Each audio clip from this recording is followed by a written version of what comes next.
Vamos a hablar acerca de la necesidad que tenemos, hermanos, de buscar a Dios, de volvernos a Dios. El tema de hoy se titula Volveos a Dios y Él se volverá a vosotros.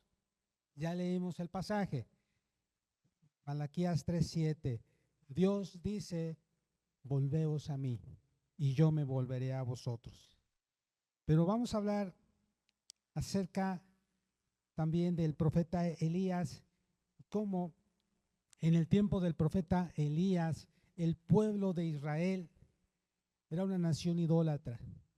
Les voy a hablarles un poquito acerca del contexto. Cuando la nación de Israel era un solo reino, en el tiempo del rey Saúl, del rey David y del rey Salomón, pues es solo reino, es la época de oro. El pueblo pues buscaba a Dios. En el tiempo del rey Saúl buscaba a Dios porque estaba el profeta Samuel. Pero el rey Saúl pues no obedeció a Dios y fue desechado. Dios levantó a otro rey y el rey David era un hombre que buscaba a Dios. Y todo el tiempo que estuvo el rey David, pues Dios bendijo a la nación de Israel.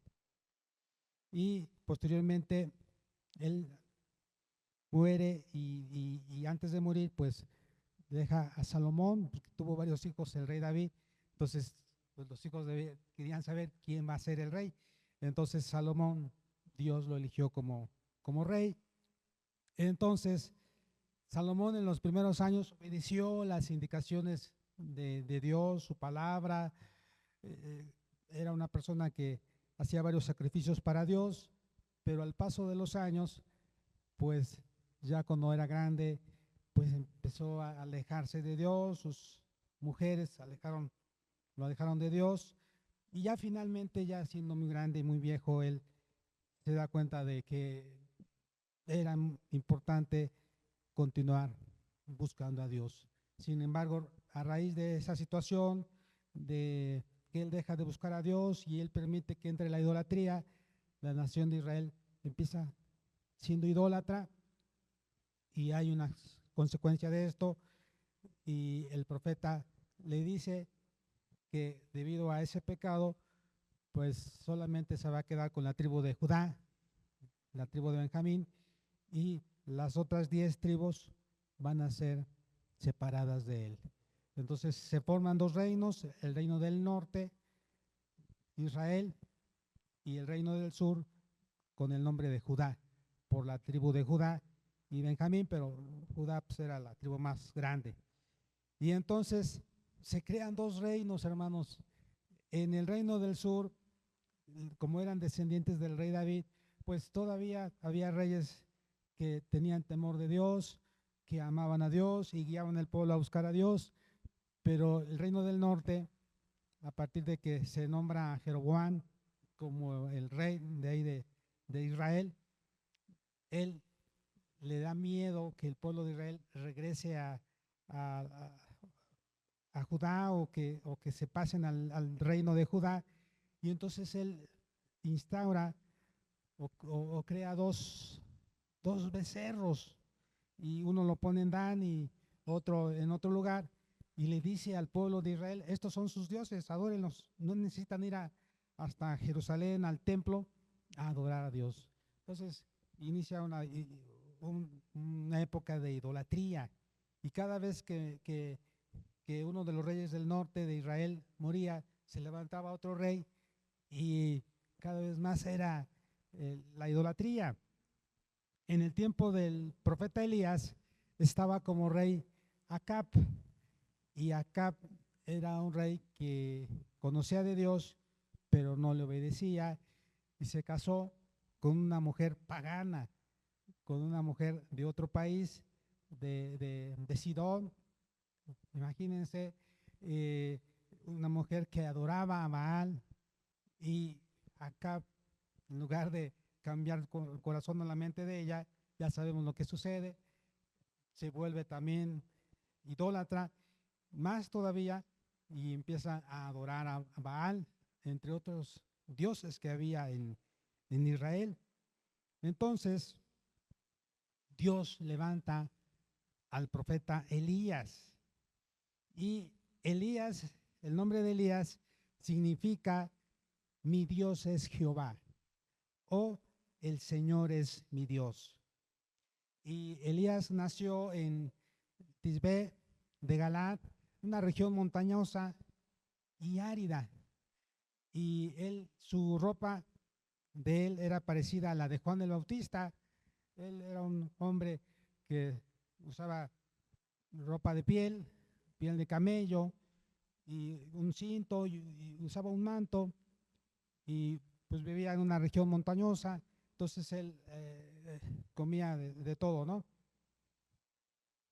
Y pues vamos a ver cómo estaba la situación de Israel en el tiempo del profeta Elías. Ya vimos cómo Israel estaba siendo idólatra y la apostasía se había manifestado en esa época con el pueblo de Israel.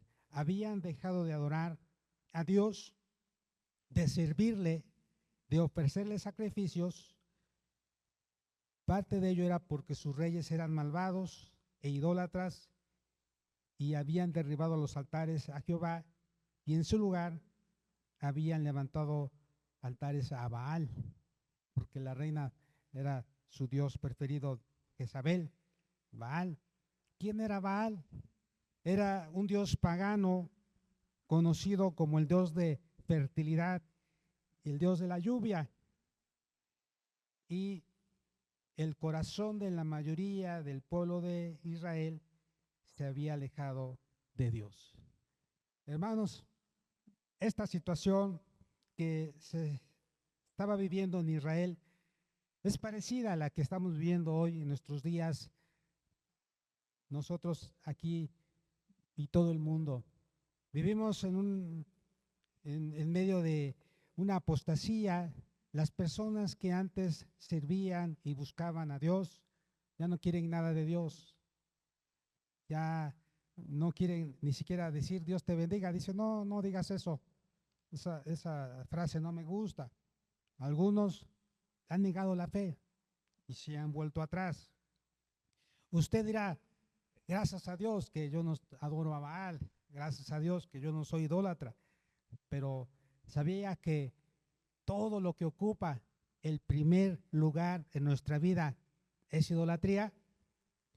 Por eso Dios dice en San Mateo 6:33, busca primero el reino de Dios y su justicia, y todo lo demás añadido será. Fíjate, dice, busca primero yo, dice Dios, yo tengo la prioridad número uno o debo ser la prioridad número uno en tu vida, no tus cosas personales, no las demás actividades. Primero soy yo, dice Dios. Así es que recuerde, todo lo que ocupe el primer lugar en nuestra vida es idolatría y necesitamos cambiar, necesitamos tomar decisiones que nos acerquen a Dios. Todo lo que nos acerca a Dios es de bendición, hermanos. Algunos dirán, pero es que es mi trabajo, es que mis actividades, sí, pero aún en tu trabajo tú puedes pensar en Dios, tú puedes hablar de Dios, de su palabra. Así es que, a pesar de esa situación que el pueblo de Israel vivía, Dios levantó a un profeta para dar el mensaje de arrepentimiento y de juicio, porque ya era suficiente, ya habían pasado muchos años y el pueblo de Israel cada día más se iba degradando, adorando a diferentes dioses. Y Dios dijo, no más, voy a hacer justicia de esta situación. Así es que yo les voy a invitar a inclinar su rostro, vamos a orar. Padre Celestial, te damos gracias por tu amor y tu misericordia, gracias por la vida y la salud. Te pedimos que nos ayudes, te pedimos que sea tu Espíritu Santo el que hable a nuestra mente, a nuestro corazón, y que tu palabra sea, Señor, la que traiga vida, traiga compunción, traiga arrepentimiento, traiga, Señor, sea una palabra que tú nos hables y que hagamos cambios en nuestra vida y que estas verdades bíblicas se apliquen a nuestro diario vivir. En el nombre de Jesús. Amén. Hermanos, así también, en medio de una situación difícil que estamos viviendo, en medio de la apostasía, de la idolatría, del humanismo, de muchas otras cosas, Dios levanta a sus hijos. Y Dios a ti y a mí nos levanta y nos llama también a hablar a otros de su palabra, a anunciar las buenas nuevas de salvación, porque hay muchos que van camino al infierno porque no tienen esperanza, porque no hay alguien que les hable acerca del amor de Dios, porque no hay alguien que les hable acerca del arrepentimiento. Y es importante hablarles que tienen que cambiar de vida. La misión del profeta Elías era levantarse contra la idolatría de Israel y llevar al pueblo de regreso al único Dios verdadero, a servir a Dios y a obedecerle. Y esa es nuestra misión, hermanos, la de levantarnos y procurar que la gente que nos rodea regrese al único Dios verdadero, a servir a Dios y a adorarle.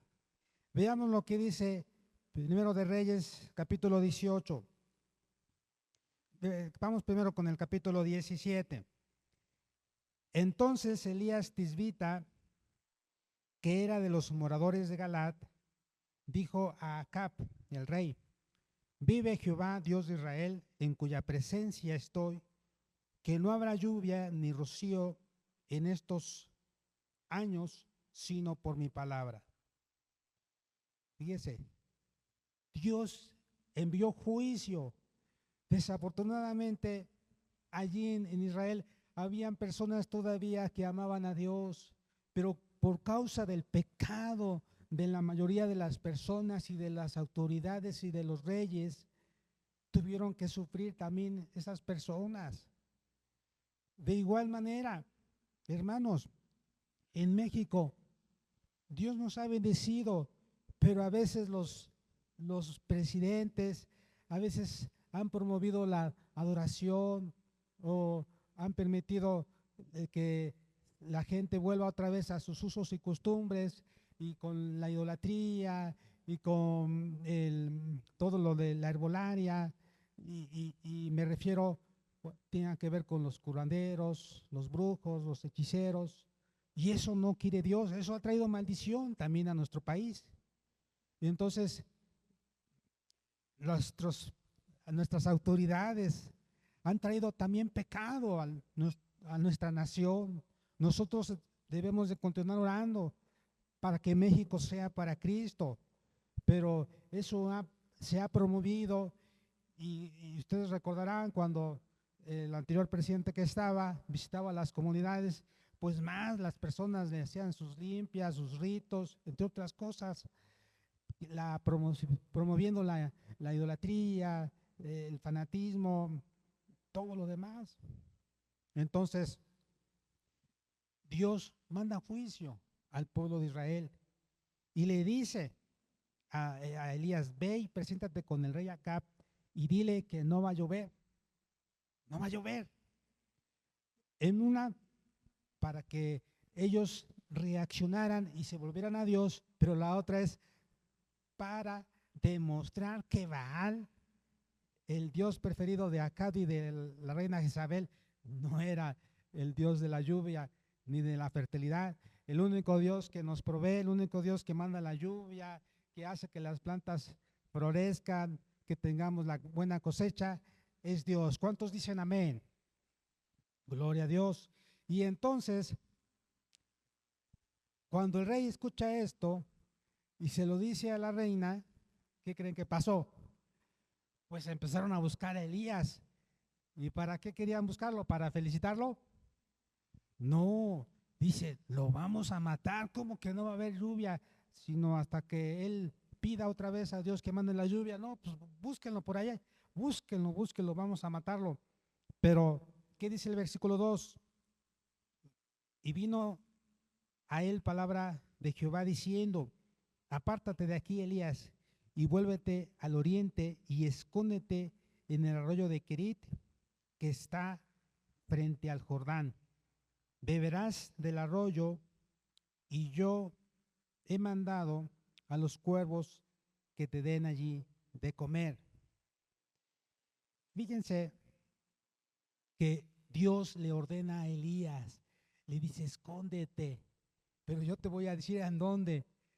Es interesante que no nada más le dice ocúltate, sino le dice hasta en dónde debe de ocultarse.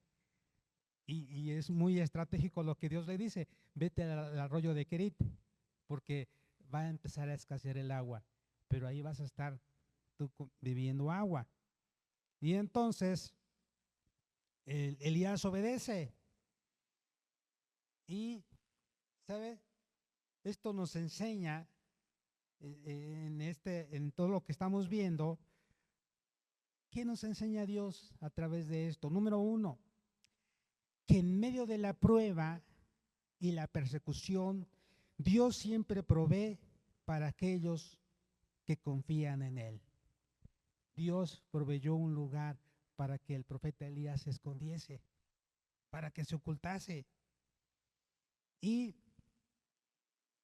también no solamente proveyó de un lugar para que se ocultase, sino que también para que tuviera de comer, porque ya estaba oculto. Pero ¿qué iba a comer el profeta? Si iba a dejar de llover, ya no iba a haber plantas, ya no iba a haber frutos, y entonces él iba a estar lejos de la civilización, tenía que comer. Pero ya Dios había preparado algo, dice, vas a beber del arroyo, y yo he mandado a los cuervos que te den allí de comer. El cuervo es un animal carroñero. Y entonces Elías se quedó así como que, ¿los cuervos? Bueno, pues espero que no me traigan comida descompuesta. Pero no, hermanos, los cuervos no le llevaron a Elías comida descompuesta, le llevaban lo mejor. Dice, y él se fue, versículo 5, e hizo conforme a la palabra de Jehová, pues se fue y vivió junto al arroyo de Querit, que está frente al Jordán. Y los cuervos le traían pan y carne por la mañana, y pan y carne por la tarde, y bebía del arroyo. Pasados algunos días se secó el arroyo, porque no había llovido sobre la tierra. Hermanos, los cuervos le traían pan y carne. Yo creo que, imagínense, había escasez de alimentos, había hambre, no había lluvia. ¿Y cómo estaba el profeta Elías? Comiendo pan y carne, hermanos. ¿Ustedes creen que subió algunos kilitos de más? ¿Sí era su alimento? Sí. Hasta empezó a subir de peso y no hacía mucho ejercicio ahí, que no tenía que caminar, y antes las personas tenían que caminar bastante, y entonces, pero Dios mandó a los cuervos. Fíjese, en una ocasión estaba una ancianita, estaba orando afuera en su patio, y ella estaba orando, no tenía nada que comer, y ella estaba orando, Dios mío, dame alimento, dame el pan que yo necesito. Y pasaron dos jóvenes y se asoman y dice, esa ancianita anda pidiéndole a Dios de comer. ¿Cómo ves? Dice, pues vamos a la tienda y vamos a comprarle pan y le aventamos la bolsa para que ella crea que Dios se la da. Y fueron y compraron en la panadería pan, y que le avientan la bolsa para que cayera en sus manos. Al caer en las manos de la ancianita dice, gracias Dios, porque mandaste a tus cuervos que me dieran de comer. Hermanos, a veces estos jóvenes pensaban que iban a hacerle una travesura a la abuelita, pero aún Dios usa hasta los animales, hermanos. Dios, aquí vemos un milagro sobrenatural, que aún a los animales Dios puede usarlos para que nos bendigan.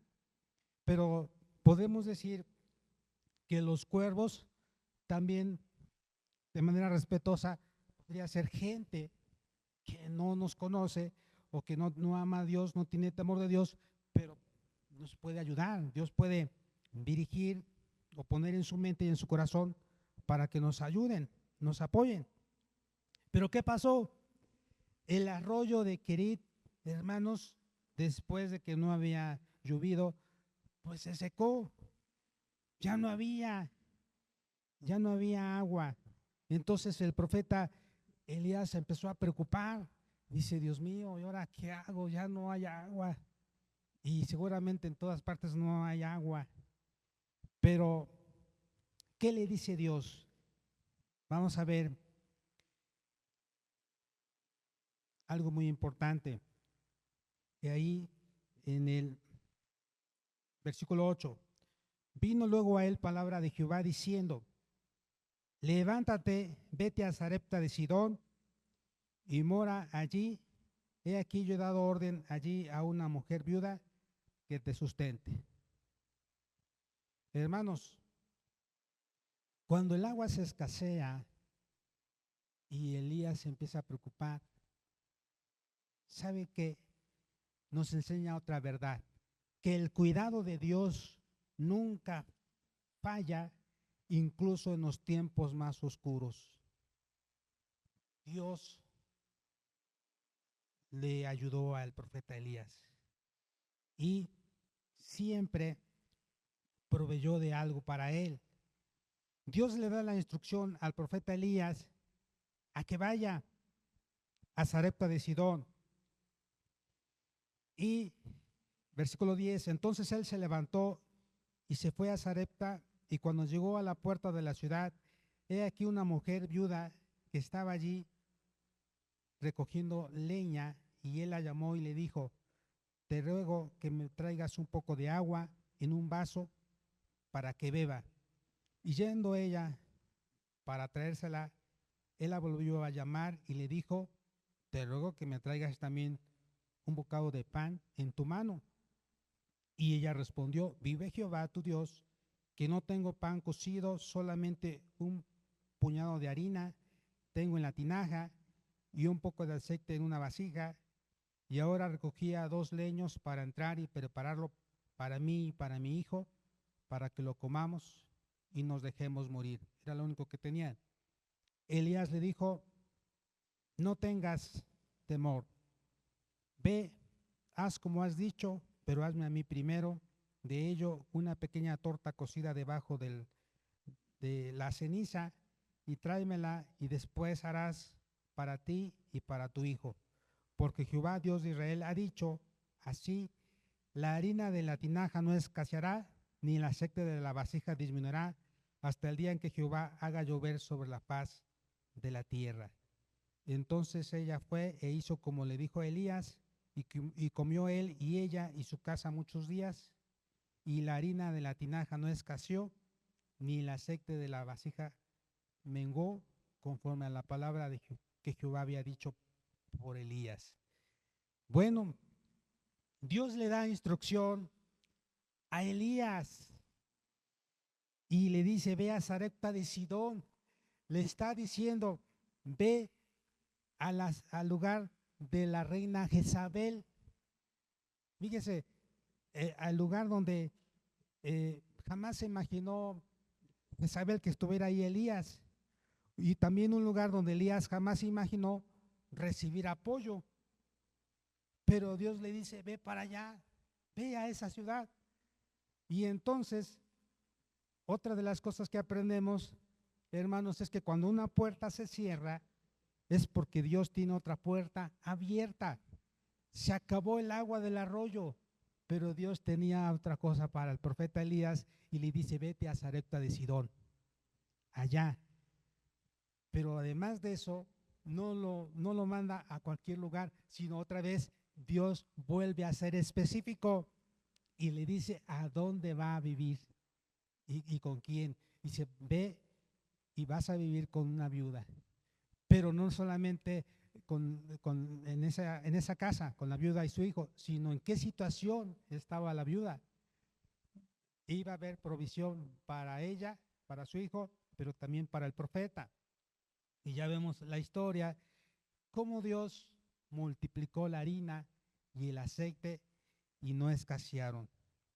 Dios hizo un milagro sobrenatural de provisión. Y hermanos, eso nos recuerda, número 4, nos recuerda el cuidado y la provisión de Dios en medio de la escasez. No había lluvia, ya no había alimentos y los que había se habían encarecido.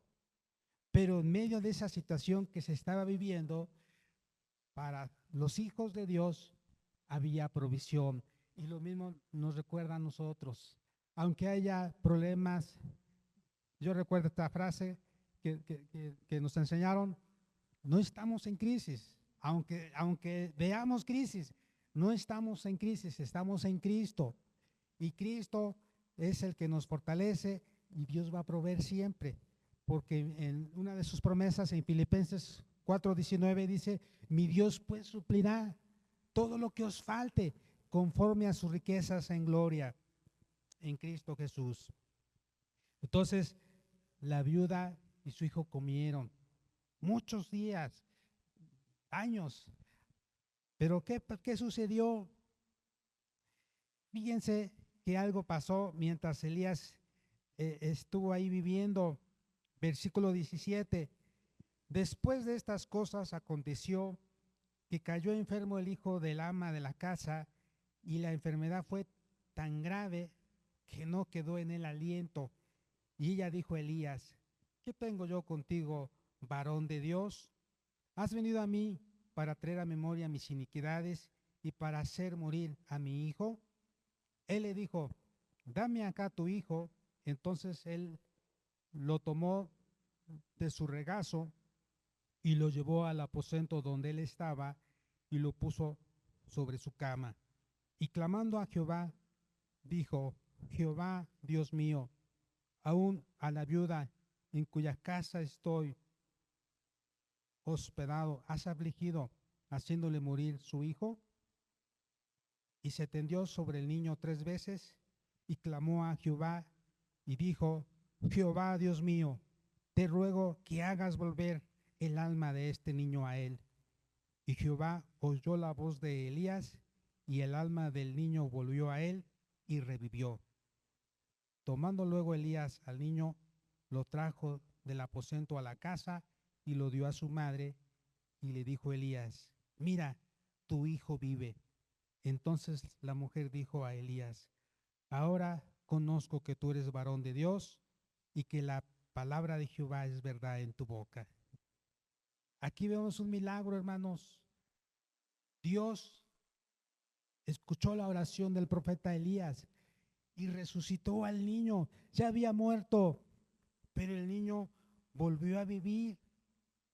Esto que nos enseña, número 5, aunque las circunstancias sean duras, Dios siempre está en control. Y vemos acá cómo Dios hizo un milagro para que esta mujer se diera cuenta de que el profeta era un hombre de Dios. Hermanos, Dios quiere usarnos a ti y a mí también. Hay mucha gente que tiene necesidad y debemos de decirle a Dios que nos guíe y que nos dirija a ir con aquellas personas que tienen necesidad, pero también que nos lleve a aquellas personas que ya están preparados su corazón para escuchar la palabra de Dios, para arrepentirse, para pedirle perdón a Dios y recibirlo como su Salvador. Entonces vemos cómo Dios es específico y Dios le va indicando a Elías lo que tienen que hacer. De igual manera, cuando nosotros somos sensibles y obedientes al llamado de Dios, Dios obra milagros por medio de nosotros a través del poder de su Espíritu Santo. ¿Por qué? Porque somos obedientes. Y el profeta Elías hizo varios milagros acá porque fue obediente a Dios y a su palabra. Capítulo 18. Pasados muchos días, vino palabra de Jehová a Elías en el 3er año. Ya habían pasado 3 años y medio, imagínense, diciendo: ve, muéstrate a Acab, y yo haré llover sobre la faz de la tierra. Fue pues Elías a mostrarse a Acab, y el hambre era grave en Samaria. Acab llamó a Abdías, su mayordomo.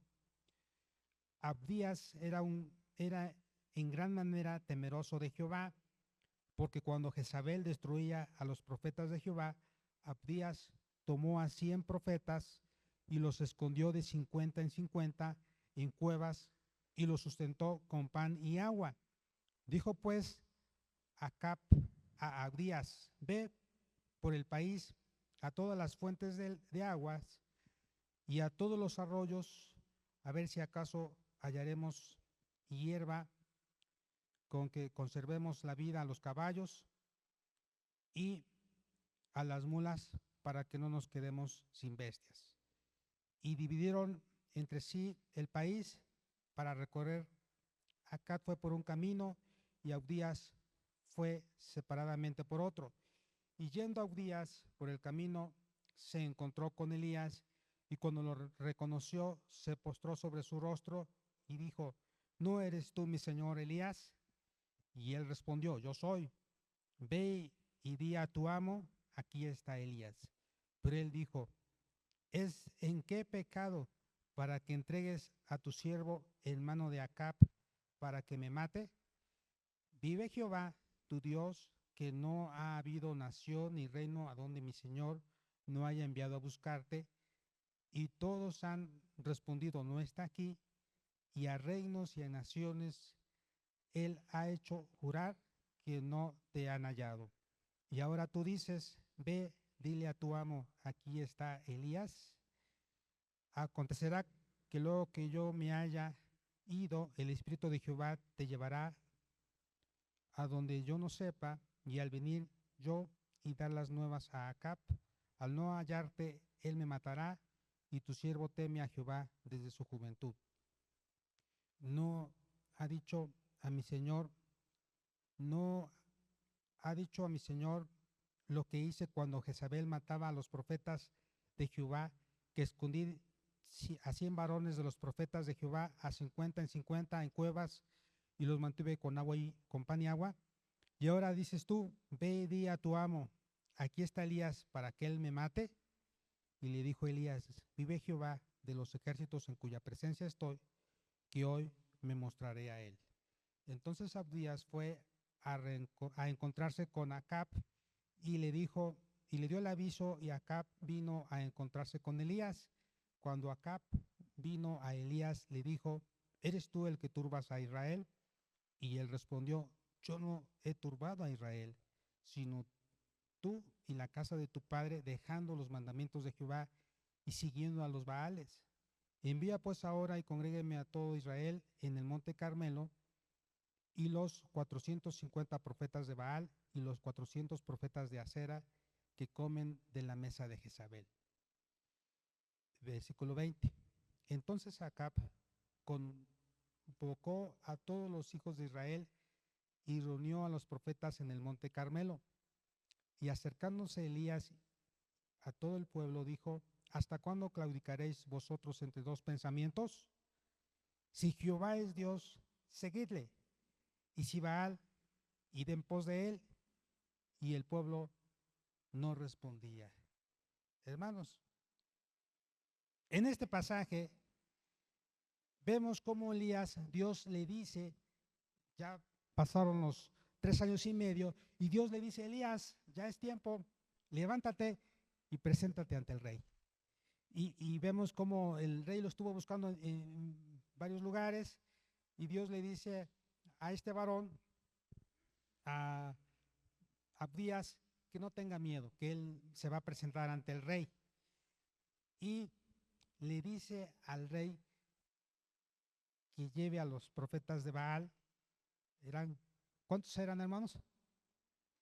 400 profetas de Baal y 450 profetas, 450 profetas de Baal y 400 profetas de Acera. Imagínense. Y entonces les dice Elías: vayan al monte Carmelo, pero también que vaya el pueblo de Israel. Pero el profeta dice una frase: ¿hasta cuándo claudicaréis en dos pensamientos. Si Jehová es Dios, seguidle. Y si Baal, id en pos de él. Hermanos, esta misma frase nos recuerda que Dios nos está diciendo también a nosotros: ¿hasta cuándo claudicaréis en dos pensamientos? Si yo soy Dios, sírveme, trabaja en mi reino, trabaja en mi obra. Y si todo lo que no tiene que ver conmigo, todo lo que tiene que ver más con tus intereses personales, si tú piensas que eso es lo más importante, pues entonces, pues continúa con eso. Pero no puedes servir a dos señores, o a Dios o al dinero. Y tenía que tomar el pueblo de Israel una decisión. Lo mismo nosotros. Debemos de tomar una decisión de seguirle a Dios, de servirle, de invertir en su reino, de que Dios nos permita gastar nuestra vida para que México le conozca, para que Oaxaca, Nochistlán, para que el otro país donde nos envíe podamos ir y predicar. Porque yo recuerdo un misionero que siempre le pedía a Dios, Dios lo envió a la India y él oraba y decía: déjame gastar mi vida para que la India, el pueblo de la India te conozca. Y igual nosotros podemos decirle: Señor, yo quiero invertir todo lo que tú me has dado en tu obra. Vemos acá cómo Dios le dice al profeta Elías que se presente con Acab. Y él le habla y le dice: lleva a los profetas de Baal y a los de Acera al monte Carmelo. Y vemos lo demás, lo que dice ahí en el versículo 2, más bien versículo 22 del capítulo 18, ¿verdad? Versículo 22, y Elías volvió a decir al pueblo: solo yo he quedado, él pensaba esto, solo yo he quedado profeta de Jehová, más de los profetas de Baal hay 450 hombres. Dénsenos pues 2 bueyes y escojan ellos uno y córtenlo en pedazos y pónganlo sobre leña, pero no pongan fuego debajo. Y yo prepararé el otro buey y lo pondré sobre leña y ningún fuego pondré debajo. Invocad luego vosotros el nombre de vuestros dioses y yo invocaré el nombre de Jehová, y el Dios que respondiere por medio de fuego, ese sea Dios. Y todo el pueblo respondió diciendo: bien dicho. Entonces Elías dijo a los profetas de Baal: escogeos un buey y preparadlo vosotros primero, pues que sois los más, e invocad el nombre de vuestros dioses, mas no pondréis fuego debajo. Y ellos tomaron el buey que les fue dado y lo prepararon e invocaron el nombre de Baal desde la mañana hasta el mediodía, diciendo: Baal, respóndenos. Pero no había voz ni quien respondiese. Entre tanto ellos andaban saltando cerca del altar que habían hecho. Y aconteció al mediodía que Elías se burlaba de ellos diciendo: gritad en alta voz, porque Dios es, quizás esté meditando, o tiene algún trabajo, o va de camino, o tal vez duerme y hay que despertarle. Y ellos clamaban a grandes voces y se sajaban con cuchillos y con lancetas conforme a su costumbre hasta chorrear la sangre sobre ellos. Pero pasó el mediodía y ellos siguieron gritando frenéticamente hasta la hora de ofrecer el sacrificio, pero no hubo ninguna voz, ni quien respondiese, ni escuchase. Entonces dijo Elías a todo el pueblo, ya le tocó el turno al profeta Elías. Entonces Elías dijo a todo el pueblo: acercaos a mí. Y todo el pueblo se le acercó y él arregló el altar de Jehová que estaba arruinado. ¿Cómo estaba el altar de Jehová? Estaba destruido, estaba arruinado. Y tomando Elías 12 piedras conforme al número de las tribus de los hijos de Jacob, al cual había sido dada palabra de Jehová diciendo: Israel será tu nombre, edificó con las piedras un altar en el nombre de Jehová Después hizo una zanja alrededor del altar y que cupiesen las medidas de grano. El altar de Jehová, hermanos, había sido destruido. Pero cuando el profeta Elías le dice al pueblo, acérquense, y empieza él a levantar el altar y puso 12 piedras, él estaba recordándole al pueblo su verdadera identidad. Ellos eran el pueblo que Dios había escogido, que Dios había elegido para él. Pero también eso demostraba que ellos necesitaban volverse a Dios, que Dios había ya enviado juicio sobre ellos, pero Dios aún era misericordioso, quería que ellos lo reconocieran como su Señor, como su Rey, como su Salvador. Y entonces, de igual manera con nosotros, hermanos, ¿sabe que la Biblia dice en 1 Corintios capítulo 3 que nuestro cuerpo es templo del Espíritu Santo? Vamos a ver lo que dice. 1 Corintios capítulo 3, versículo 16. ¿No sabéis que sois templo de Dios y que el Espíritu de Dios mora en vosotros? Si alguno destruyese el templo de Dios, Dios le destruirá a él, porque el templo de Dios, el cual sois vosotros, santo es. Nos habla de nuestro cuerpo, hermanos, nuestra vida. Nosotros somos templo del Espíritu Santo. Pero también cuando nos habla acerca de restaurar el altar, se refiere a restaurar nuestra comunión nuevamente con Dios. Quizás usted ha dejado de leer la Biblia, a pesar de que estamos en el mes de febrero y cada año empezamos con CCB, 5 capítulos de la Biblia diarios, y nos mandan, nos recuerdan. Aún así, quizás usted no tiene la intención de leer la Biblia o quiere leerla y no ha sido fiel. Quizás ya no tiene tiempo para orar o ha dejado de orar, ha dejado de buscar a Dios. ¿Cómo saber? Pues es muy fácil, hermanos. Si usted no lee su Biblia, eso lo va a hacer alejar de Dios y después ya no va a asistir a la iglesia, ya no va a ofrendar, ya no va a servir en la obra de Dios. Y algunos más dejan de asistir a las reuniones. Vemos cómo en el pueblo de Israel la mayoría adoraba a Baal y habían pocos que se mantenían fieles. Lo mismo puede ser en la iglesia, hermanos. Solamente los miércoles vienen muy pocos, los viernes cada vez menos y a veces el sábado a veces ya ni los jóvenes se reúnen o se reúnen muy poquitos, las damas a veces no vienen todas, los varones no nos se reúnen, no nos reunimos. El altar, ¿cómo está?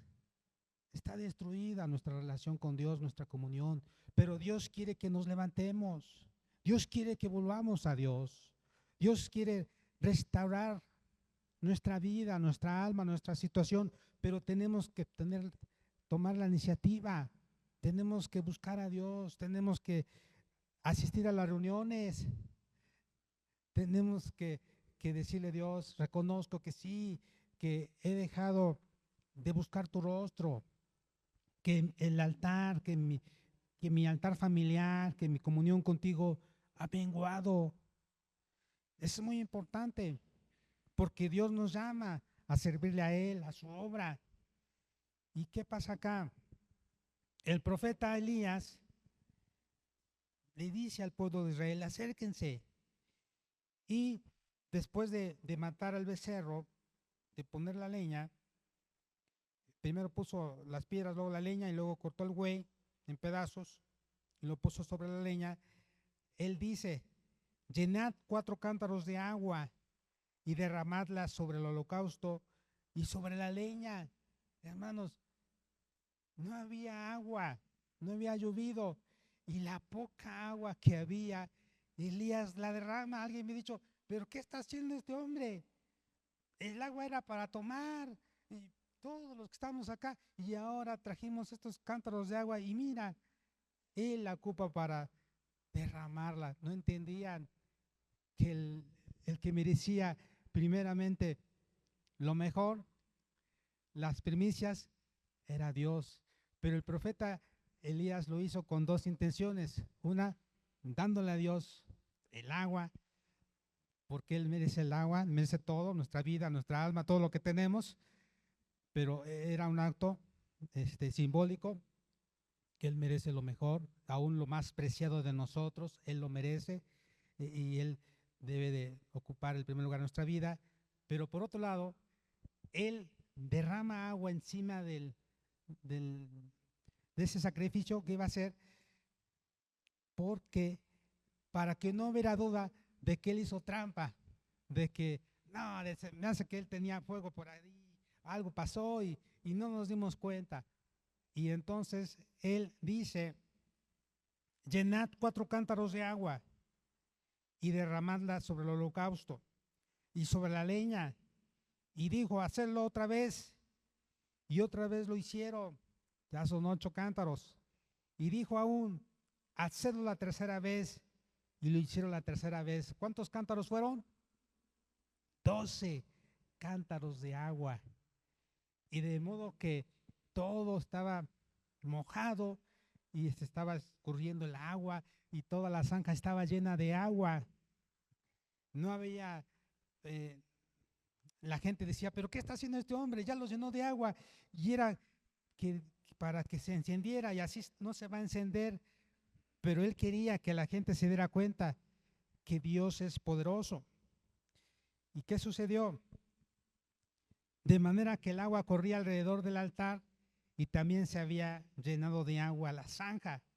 Cuando llegó la hora de ofrecer el holocausto, se acercó el profeta Elías y dijo: Jehová, Dios de Abraham, de Isaac y de Israel, sea hoy manifiesto que tú eres Dios en Israel y que yo soy tu siervo y que por mandato tuyo he hecho todas estas cosas. Respóndeme, Jehová, respóndeme, para que conozca este pueblo que tú, oh Jehová, eres el Dios y que tú vuelves a ti el corazón de ellos. Entonces cayó fuego de Jehová y consumió el holocausto, la leña, las piedras y el polvo, y aún lamió el agua que estaba en la zanja. Viéndolo, todo el pueblo se postraron y dijeron: Jehová, Él es Dios, Jehová, Él es Dios.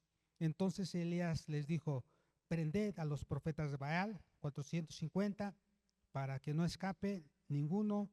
Y ellos los prendieron y los llevó Elías al arroyo de Cisón y allí los degolló. Fíjese lo que pasó. Dios respondió con fuego, hermanos, porque Jehová es Dios. Jehová es el único que tiene poder y autoridad. Jehová mostró su poder innegable.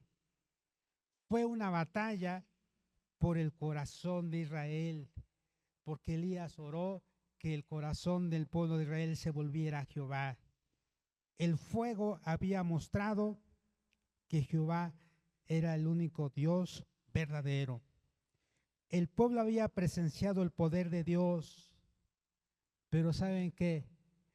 El pueblo necesitaba ahora ver la misericordia de Dios. ¿Qué necesitaban? Agua. Necesitaban la lluvia. El corazón de Israel, al ver que Jehová era Dios, comenzó a volverse a Dios y se arrepintió. Dijo: perdónanos, Dios, por haberte dejado. Perdónanos por haber sido idólatras, por poner otras cosas en primer lugar. Perdónanos, Dios. El pueblo empezó a humillarse. ¿Sabe qué? La respuesta de Dios no se hizo esperar, pero hubo que interceder. Y vemos acá en el versículo 41. Entonces Elías dijo a Acab: sube, come y bebe, porque una lluvia grande se oye. Acab subió a comer y a beber, y Elías subió a la cumbre del Carmelo. Esto lo hizo Elías en fe, fíjese. y postrándose en tierra, puso su rostro entre las rodillas y dijo a su criado: sube ahora y mira hacia el mar. Y él subió y miró y dijo: no hay nada. Y él le volvió a decir: vuelve 7 veces. A la 7ª vez dijo: yo veo una pequeña nube como la palma de la mano de un hombre que sube del mar. Y él dijo: ve y dile a Acab: unce tu carro y desciende para que la lluvia no te ataje. Hermanos, esta es otra lección. La respuesta de Dios a la oración a veces requiere perseverancia. No debemos desistir.